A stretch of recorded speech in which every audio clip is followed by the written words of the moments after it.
नमस्कार। News station में आपका स्वागत है। आज की बात करें तो आज देश भर में शहद के तमाम ब्रांड एकदम हलचल मची हुई है। उसमें हलचल क्यों मची हुई है? हलचल इसलिए मची हुई है क्योंकि देश के जाने माने संस्थान सीएससी ने एक रिपोर्ट दाखिल की है जिसमें शहद ब्रांडों का घोटाला सामने आया है। ऐसा नजर आ रहा है कि वो आपको शहद नहीं दे रहे हैं, सेहत वाला शहद नहीं दे रहे हैं, बल्कि चीनी पिला रहे हैं। और इस बारे में और ज्यादा बातचीत करने के लिए हमारे साथ हैं सीएससी की डायरेक्टर जनरल सुनीता नारायण जी। आइए उन्हीं से बात करते हैं। सुनीता जी, न्यूज स्टेशन में आपका स्वागत है। बहुत बहुत धन्यवाद सिद्धार्थ, बहुत अच्छा लग रहा है आपसे बात करके। मैम, जब हम बात करते हैं हनी की या शहद की, तो लोग ये मान के चलते हैं शहद खाओ सेहत बनाओ।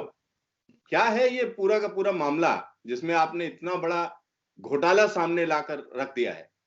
देखिए सिद्धार्थ, यही तो इतना जो आपने कहा बिल्कुल सही कहा, क्योंकि जब हम शहद खाते हैं और आज कोविड महामारी के कारण हम ज्यादा शहद खा रहे हैं। हर घर में सुबह की शुरुआत होती है शहद और गर्म पानी के साथ, और हम मान के चलते हैं कि जब हम शहद खाते हैं तो उससे हमारी जो अंदरूनी ताकत है, शरीर की जो अंदरूनी ताकत है वो मजबूत होती है, क्योंकि अंग्रेजी में कहते हैं उसको इम्यूनिटी बूस्टर है, और इसीलिए ज्यादा शहद खा रहे हैं हम। अगर जो हमारी तहकीकात में निकला है और हमने बहुत ध्यान से इस पूरे इन्वेस्टिगेशन को किया है, और मैं आपसे बिल्कुल बिल्कुल अपनी पूरी जोर लगा के कह सकती हूँ और कि हमें ब्रांड में हमें अडल्टरेशन मिला। हमें 13 ब्रांड हमने चेक करे, और 13 ब्रांड जो हमने चेक कराए, पहले गुजरात में लेबोरेटरी में और उसके बाद हमने जर्मनी भेजा, क्योंकि गुजरात में जो लेबोरेटरी टेस्ट हो सकते हैं जो मानक इंडिया के हैं, वो पास करने के लिए चीनी कंपनियों ने ऐसी चीनी बना दी है कि आप मानक को पास कर लीजिए। तो इसीलिए हमें वही ब्रांड जर्मनी भेजने पड़े टेस्टिंग के लिए, जिसको एनएमआर टेस्टिंग कहते हैं। और जो क्लियरली निकला है कि वो 13 ब्रांड में से कुछ 3 ब्रांड हैं जो खरे निकले, बाकी के सारे ब्रांड फेल कर गए। और इनमें बड़े से बड़े ब्रांड हैं, आप डाबर ले लीजिए, पतंजलि ले लीजिए, झंडू ले लीजिए, बैद्यनाथ ले लीजिए, सबके सब ब्रांड फेल कर गए एनएमआर टेस्ट में। और बिल्कुल, और हम जो खुलासा है वो है कि चीनी की कंपनी, चाइना की जो कंपनी है, वो धड़ल्ले से कह रही हैं कि हमारे पास ऐसा सिरप है जो आप डाल दीजिए अपने शहद में, और आपका लेबोरेटरी कभी पता भी नहीं कर पाएगा कि उसमें चीनी है कि शहद है। सुनीता जी, बड़ा गंभीर मामला है क्योंकि जब शहद में अगर इस तरीके की मिलावट हो रही है और चीन से इस तरीके के सिरप आ रहे हैं, तो पहले तो हम समझना चाहेंगे कि जो शहद का टेस्ट होता है, जो भारत में मानक हैं, वो क्या हैं और उनको जो है किस तरीके से फेल कर रहे हैं ये सारे के सारे ब्रांड। तो ये बहुत अच्छा सवाल है सिद्धार्थ। इनफैक्ट जब आप देखेंगे तो भारत में मानक बहुत हद तक सही करे गए हैं पिछले कुछ सालों में। आपको याद होगा सीएससी की रिपोर्ट थी 2010 में, जहां हमने एंटीबायोटिक टेस्ट किया था शहद के अंदर। उस वक्त जो खुलासा था, हमने कहा था देखो इस शहद के अंदर एंटीबायोटिक है, और ये इसलिए है क्योंकि जो मधुमक्खी पालन का जो तरीका है उसमें बहुत कमियां हैं। तो 2014 में food safety and standard authority, जिसको एफएसएसएआई कहते हैं, उनने मानक बदले और उसमें उनने एंटीबायोटिक टेस्ट मैंडेटरी कर दिए। अब हमारा मानना यह है सिद्धार्थ कि जब से एंटीबायोटिक टेस्ट मैंडेटरी हुए, तब से कंपनियों को लगा देखिए एंटीबायोटिक तो मिलेगा, तो उसको छुपाने का एक तरीका है कि आप उसमें चीनी डाल दीजिए। अगर आपने चीनी शहद में डाल दी तो चीनी में तो कोई एंटीबायोटिक होगी नहीं, तो आपने मिलावट कर दी और एंटीबायोटिक का जो क्वांटिटी है वो कम आ जाएगी, तो मानक के नीचे हो जाएगी, तो पास हो जाएगा। एफएसएसएआई को कहीं ना कहीं ये पता था, क्योंकि 2017 में एफएसएसएआई ने अपने मानक फिर से बदले और इस टाइम उनने चीनी को पकड़ने का तरीका जो लैब में होता है वो अब मानक में इंक्लूड किया, जिसको कहते हैं अंग्रेजी में C4 और C3 शुगर। C4 कौन सी चीनी है? वो ऐसी चीनी है जो आपकी शुगर केन गन्ने से आती है। और C3 कौन सी चीनी है? जो आपकी राइस से आती है, बीटरूट से आती है। तो लेबोरेटरी टेस्ट के अंदर FSSAI ने कहा कि ये टेस्ट आपको कराने पड़ेंगे। 2019 में FSSAI ने अपने स्टैंडर्ड फिर बदल दिए और ये टेस्ट हटा दिए। अब ये समझ में नहीं आ रहा ये टेस्ट हटे क्यों? जब आपको पता है मिलावट हो रही है तो आपने हटाया क्यों? फिर 2020 में फिर FSSAI ने अपना स्टैंडर्ड रिवाइज कर दिया। मगर जो हमें पता चला है कि जैसे ये स्टैंडर्ड रिवाइज हुआ, जैसे मानक बन गए, तो अब कंपनियों को तरीके ढूंढने पड़े कि हमको पास करना है अपना शहद। अगर हम पास करना चाहेंगे, अगर हमने मिलावट करी है गन्ने की चीनी से या धान की चीनी से, तो फिर तो पकड़े जाएंगे। तो यहां आया चाइना का गेम। चाइना की कंपनियों ने फिर बताया कि नहीं, हमारे पास ऐसी चीनी है, आप डाल दीजिए और आपके पास आपका टेस्ट में पास हो जाएगा शहद। यहीं से वो ट्रेड शुरू हुआ। और इसीलिए जब हमने तहकीकात करी, हमने वो अलीबाबा जैसे साइट पे चाइना की कंपनियां मिली, फिर उन कंपनियों से हमने संपर्क किया, उन कंपनियों से हमने सैंपल मंगाया। उस सैंपल को जब हमने रॉ हनी के सैंपल में हमने 50 से 70% हमने अडल्टरेट किया, तो आप मानेंगे नहीं सिद्धार्थ, 50% चीनी का जो सैंपल है वो लेबोरेटरी में पास हो गया। अचरज की बात है, क्योंकि अगर 50% चीनी जो है वो लैब के टेस्ट ही नहीं पकड़ पा रहे हैं, तो इसका मतलब क्या हुआ कि मानक ही बेकार हैं। अगर हम बात करें, नहीं है मानक, जैसे मानक बनाए सरकार वैसे ही जो मिलावट करने वाला जो उद्योग है वो ढूंढता है रास्ते कि अब मानक को तोड़ो। तो यही हो रहा है, इसीलिए हमें जर्मनी भेजना पड़ा टेस्टिंग के लिए, क्योंकि अगर भारत के मानक इन लोगों ने तोड़ लिए हैं तो हमें और कोई एक टेस्ट ढूंढना पड़ा जहां पर मानक पे ये कंपनियां हम पूरी तरह से देख सकते, और इसीलिए हमने उनको जर्मनी भेजा टेस्टिंग के लिए। तो जर्मनी में जब आपने टेस्टिंग के लिए भेजा तो कितने सैंपल भेजे और कौन कौन सी कंपनियां उसमें फेल कर गईं? सिद्धार्थ, हमने 22 सैंपल भेजे थे। हमने 13 ब्रांड के 22 सैंपल भेजे थे, वही ब्रांड जो हमने इंडिया में चेक कराए थे, मगर हमने उन ब्रांड के थोड़े एक्स्ट्रा सैंपल भेजे। जैसे डाबर के हमने 3 भेजे, सफोला के हमने 3 भेजे। और इसलिए भेजे क्योंकि डाबर और सफोला दोनों अपने जो विज्ञापन में कहते हैं कि हम NMR टेस्टेड हैं। तो हमने कहा ठीक है, उनके अलग अलग बैच चेक कर लेते हैं, क्योंकि अगर समझिए कि एक बैच में गड़बड़ है दूसरे में सही है, तो हमें भी उनको चांस देना चाहिए। तो हमने 3 बैच भेजे उनके।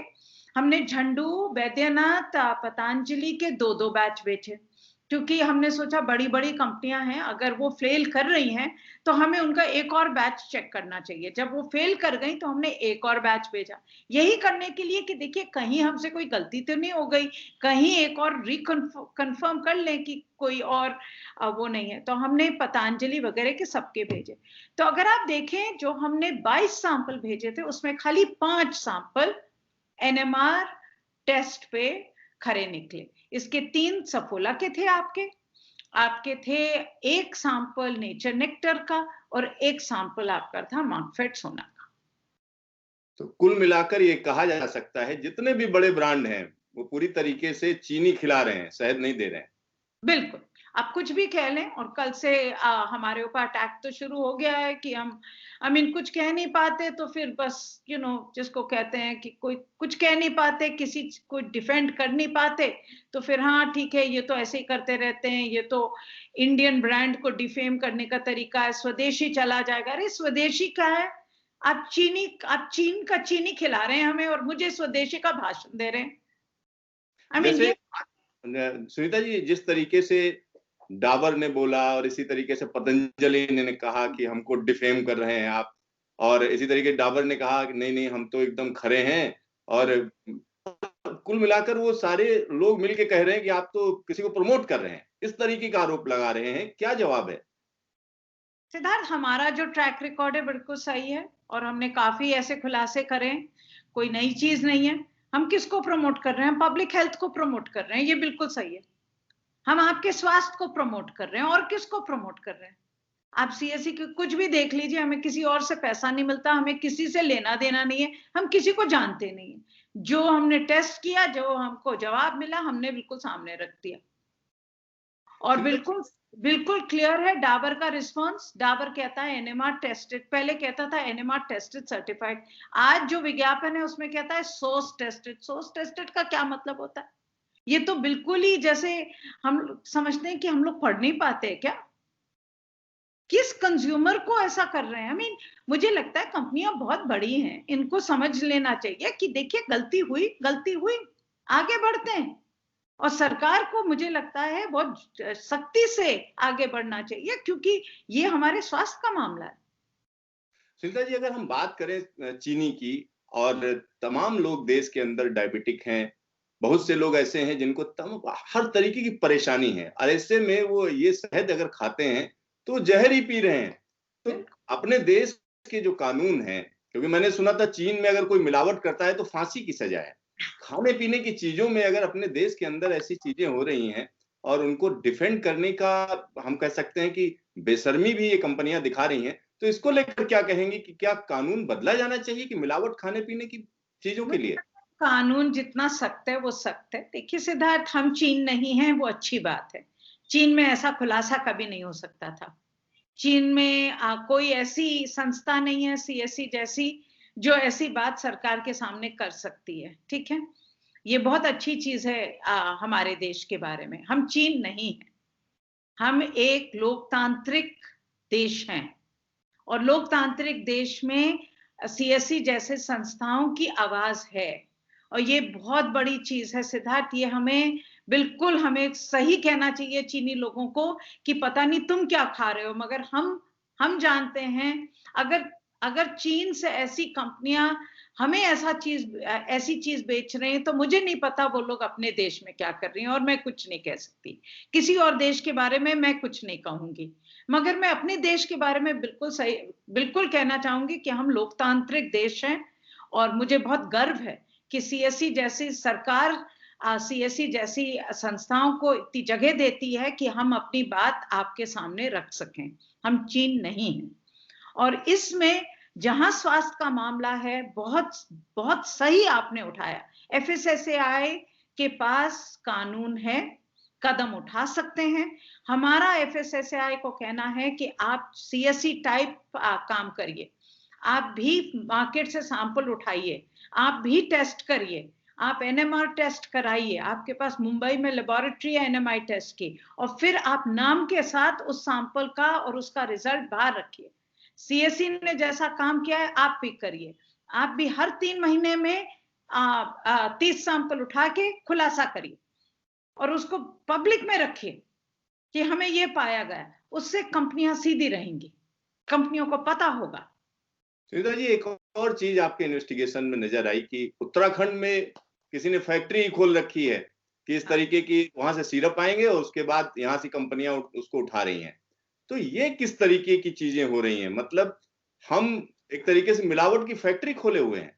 देखिए सिद्धार्थ, यही तो जब हमने ये इन्वेस्टिगेशन किया था, इतना जटिल इसीलिए था कि देखिए कुछ इसमें मिलावट का बिजनेस नहीं है। वो फैक्ट्री बिल्कुल लीगल काम करती है, वो सिरप बनाती है, सिरप की बहुत जरूरत है, अलग अलग जगह बहुत जरूरत है। वो सोबिटल बनाती है, बहुत अलग चीजें बनाती है, और बहुत अच्छी फैक्ट्री है। मगर एक साइड बिजनेस है जो ये भी करती है। अब साइड बिजनेस को कैसे पकड़ो?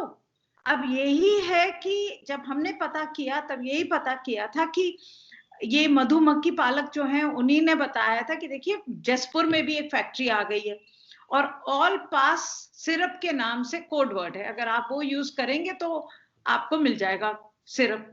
मगर वो फैक्ट्री बिल्कुल लीगल काम करती है। ये थोड़ा सा साइड में कोई इलीगल काम चल रहा है, मगर बाकी का तो कैसे पकड़ेंगे? तो इसीलिए हम सरकार से कह रहे हैं कि आप फैक्ट्री को नहीं पकड़ पाएंगे, मगर आप पकड़ सकते हैं जिसने मुझे शहद बेचा, उसको पकड़िए। और उसको पकड़ने के तरीके हैं। अगर सीएससी ऐसा खुलासा कर सकती है, सरकार क्यों नहीं कर सकती? हर 3 महीने में खुलासा करे। सुनीता जी, एक आखिरी सवाल, अगर हम शहद की बात करें तो हम लोग जिस जगह के रहने वाले हैं, गांव देहात के, तो वहां पर एक खास तरीके की ट्राइब्स होती हैं, जैसे हमारे इलाके में कुछ मधिया बोलते हैं, वो लोग शहद बेचते हैं।